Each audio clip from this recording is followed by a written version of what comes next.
Olá, graças a Deus, mais um grande dia, como sempre, uma grande oportunidade. É um privilégio, como sempre, maravilhoso, poderoso, poder compartilhar a cada mensagem, a cada palavra, a cada direção que nos é dada. Se assim nós cremos, confiarmos e acreditarmos, Senhor, na Tua santa palavra, o quanto mais Ele pode nos surpreender, nos abençoar e nos prosperar de forma assim abundante. Porque Deus é poderoso para isso e muito mais. Se assim nós cremos, confiarmos, acreditarmos, tomamos posse de cada palavra, cada direção que nos é revelada, o quanto mais poderemos sim evoluir no conhecimento, no temor, na graça do nosso próprio Deus, porque assim como diz na Tua palavra, nós precisamos conhecer e ainda muito mais nos aprofundar, conhecer muito mais, acrescentar sobre nós o conhecimento, a sabedoria, o temor de Deus, o amor de Deus, e assim possamos realmente evoluir a cada dia mais no Senhor.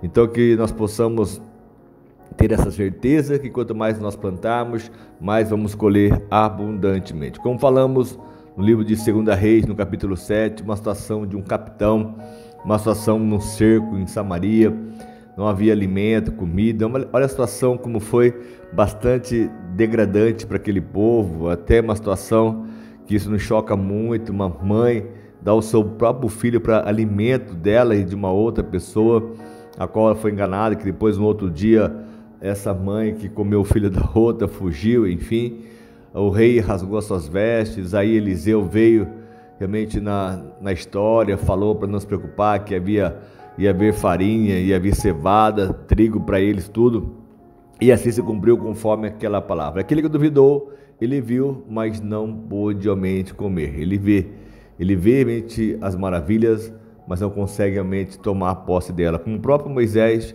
e Arão, tanto que eles caminharam tanto com Deus, mas no último instante, nas águas de Meribá, quando Deus viu que no seu coração deles estava se rebelando, naquele momento, o Senhor deixou muito bem claro que eles iam até ver a terra prometida, eles viram, mas não puderam tomar posse dela, não chegaram lá.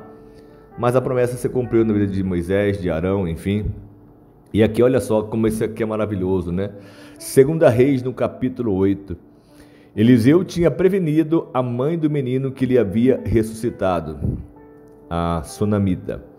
Saia do país com sua família e vá morar aonde puder, pois o Senhor determinou para essa terra uma fome que durará 7 anos. A mulher seguiu o conselho do homem de Deus, partiu com a sua família e passou 7 anos na terra dos filisteus. Olha só como que a sunamita, ela acreditava no que o profeta lhe ordenava ou lhe direcionava, assim como aqui está escrito que ela foi prevenida da situação que ia ter sobre a terra, 7 anos de fome. E assim, olha o versículo 3, ao final dos 7 anos, ela voltou a Israel e fez um apelo ao rei para readquirir a sua casa e a sua propriedade. O rei estava conversando com Geazi, o servo do homem de Deus, e disse-me: conte-me todos os prodígios que Eliseu tem feito. Enquanto Geazi contava ao rei como Eliseu havia ressuscitado o menino, a própria mãe chegou para apresentar-se sua petição ao rei, a fim de readquirir sua casa e sua propriedade. Geazi exclamou: esta é a mulher, ó rei, meu senhor, e este é o filho dela, a quem Eliseu ressuscitou. O rei pediu que ela contasse o ocorrido, e ela confirmou os fatos. Então ele designou um oficial para cuidar do caso dela e lhe ordenou: devolva tudo o que lhe pertencia, inclusive toda a renda das colheitas, desde que ela saiu do país até hoje. Olha só que fantástico isso, né? Essa mulher sunamita, ela teve realmente uma experiência tão poderosa com o próprio homem de Deus, chamado Eliseu, assim como o próprio Deus, né? Porque deu a ela realmente um filho depois de um certo tempo. Essa criança morreu e Eliseu foi, orou e essa criança voltou à vida, ela ressuscitou novamente. Aqui passa-se um tempo, ela é avisada, ela é prevenida naquele momento, houve uma previsão sobre a terra que iria acontecer e ela foi, andou por 7 anos nas terras dos filisteus, deixou tudo que era dela e quando voltou, ela começou a clamar e foi realmente falar com o próprio rei. E o rei naquele momento estava falando com o Geazi, que era o auxiliar de Eliseu. Ele estava contando, você vê, olha só que coincidência, né? Como falamos, né? A cristocidência, ou seja, Deus colocando as mãos sobre a vida dela para abençoá-la e consagrá-la.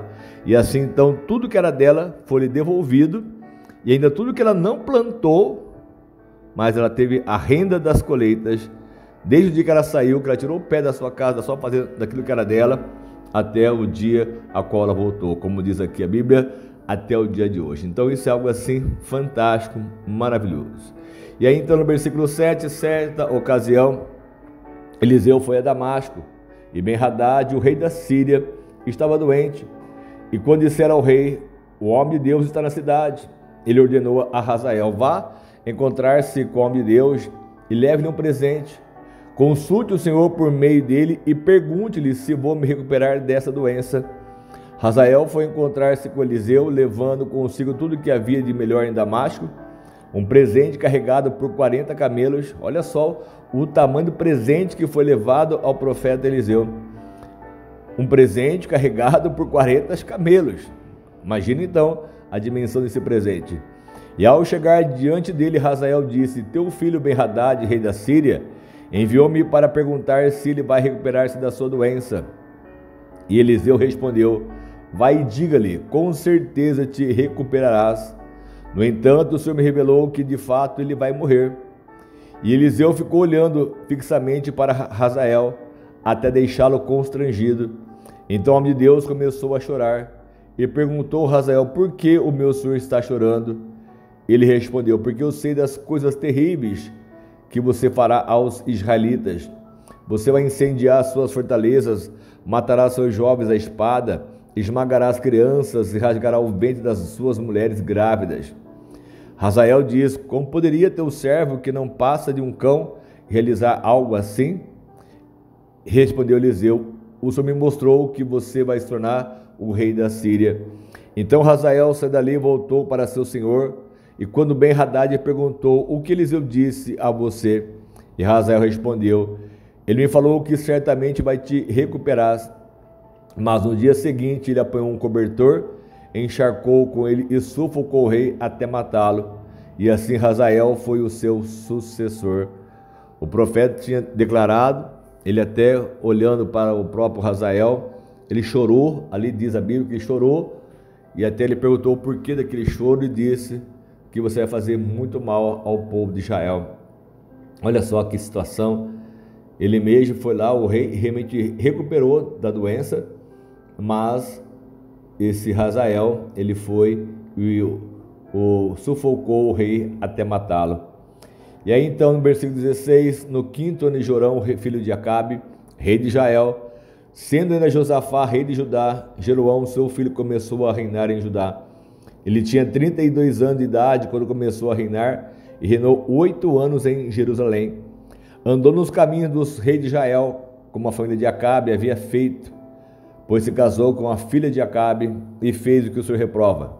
Entretanto, por amor ao seu servo Davi, o Senhor não quis destruir Judá. Ele havia prometido manter para sempre um descendente de Davi no trono.